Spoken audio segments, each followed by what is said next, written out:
जय महाकाल, जय माँ भगवती काली। माँ काली का पुराण भाग 32 अध्याय 5। हे द्विजो, कुछ 10 गुण वाले थे, सभी गज वादन करने वाले थे, जिनमें कुछ डिड्डम, पट्टटह, शंख, भैरी, आनक, सकहल, गौमुख, मंडोक, झरझर, झरझरी, समरदल, वीणा, तंत्री, पंचतंत्री, सकर और दरदर, कुंड, सतालकर, तलिकाओं को वादन करते हुए सभी गण बार बार हंसने वाले थे।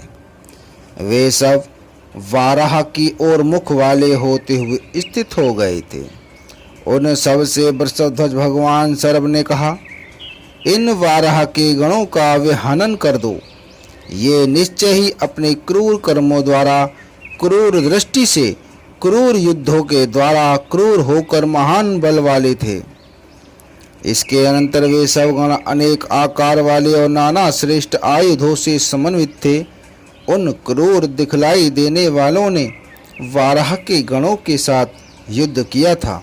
ये सभी आकाश में संचरण करने वाले थे। उन्होंने जल से पूर्ण तीनों जगतों का परित्याग करके दोनों पक्षों के गण आकाश में ही युद्ध कर रहे थे। इसके पश्चात भगवान हर के प्रमथों ने वाराह के गणों को एक क्षण में महान वायु जिस तरह से मेघों को हटा देता है और विनिष्ट कर दिया करता है, वैसे ही महान बल के रखने वाले सभी वाराह के गणों को मार दिया था।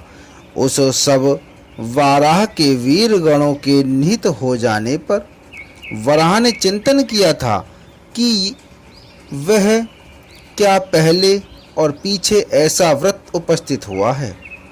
उसके उपरांत चिंतन करते हुए उसके हृदय में भगवान जनार्दन ने गमन करके वह सभी कुछ वाराह वपु के हित को विज्ञापित कर दिया था। इसके अनंतर उस समय में देह का परित्याग करने के लिए महान बलशाली ने नरसिंह को दाढ़ों के अग्र भाग के घातों से विभक्त कर दिया था। सर्व भगवान भर्ग ने मध्य में 2 भागों में कर दिया था। नरसिंह के 2 भागों में विभक्त होने पर उनके नर भाग से नर ही समुत्पन्न हुआ था, जो दिव्य रूपशाली महान ऋषि था। उनके 5 मुखों के भाग से नारायण श्रुत हुए थे। वह महान तेज वाले महामुनि जनार्दन हो गए थे। नर और नारायण दोनों महती मति वाले इस दृष्टि के हेतु हो गए थे। उन दोनों का प्रभाव बहुत ही दूरदर्श था और शास्त्र में, वेद में और तपों में सब उनका प्रभाव सहन करने के योग्य नहीं था। मत्स्य मूर्ति रक्षक के स्वरूप वाली नौका में उन दोनों को निर्धारित किया था और फिर वाराह हरिदेव शरभ के समीप में प्राप्त हुए थे। मुझे समस्त जगतों के हित के संपादन करने के लिए वपु का त्याग अवश्य ही करना चाहिए।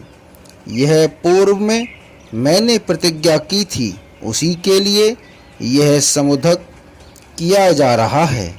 वह समुद्धम भगवान हरि के द्वारा, शंभु के द्वारा और ब्रह्मा जी के द्वारा किया जा रहा है।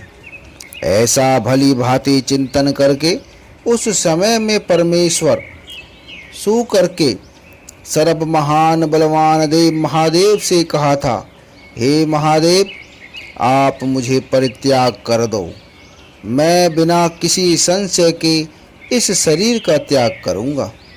यह मेरे शरीर का ज्ञात समस्त जगतों के और देवों के तथा श्रुतविजों के हित के संपादन करने के लिए है। मेरे देह के प्रतीकों के समूहों से यज्ञ का योग प्रकल्पित करके हे महाभागे पृथक पृथक सामित्र के सहित स्त्रवा आदि की कल्पना की है।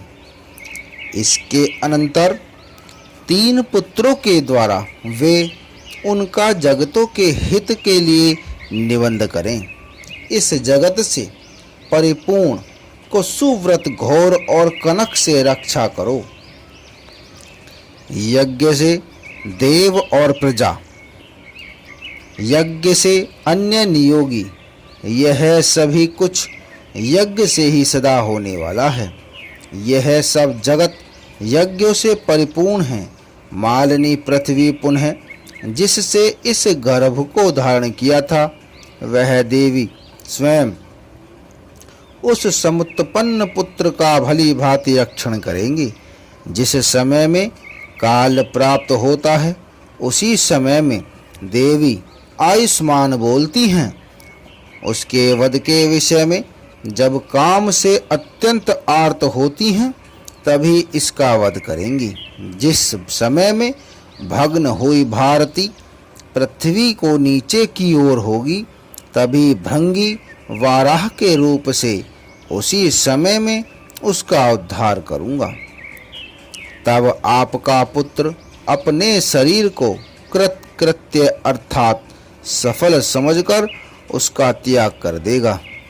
इस प्रकार से यज्ञ वाराह के कहे जाने पर, जो कि बलवान थे, एक महान तेज जो ज्वालाओं की महामालाओं से दीप्त था, महाकाल था, वह तेज करोड़ों सूर्य के समान देदीप्यमान था और महान अद्भुत। वह उस समय में वाराह के शरीर से निकलकर भगवान हरि के शरीर में प्रवेश कर गया था। हे द्विजो, उन भगवान विष्णु में वाराह के तेज से प्रविष्ट होने पर फिर भगवान हरि ने सुव्रत कनक और घोर से तेज से प्रविष्ट होने पर फिर भगवान हरि ने सुव्रत कनक और घोर से तेज को स्वयं ही आधान कर लिया था। उनके शरीर में भी तेज का भाग अलग अलग निकलकर ज्वालाओं की माला से अत्यधिक दीप्त हो गया। वह भगवान हरि के शरीर में प्रवेश कर गया था, जैसे उनका पिता को ठीक वैसे ही प्रविष्ट हो गया था। इसके अनंतर भगवान हरि ब्रह्मा और महादेव वराह के उस वचन की प्रतिज्ञा करके और बार बार ओम यह कहा था।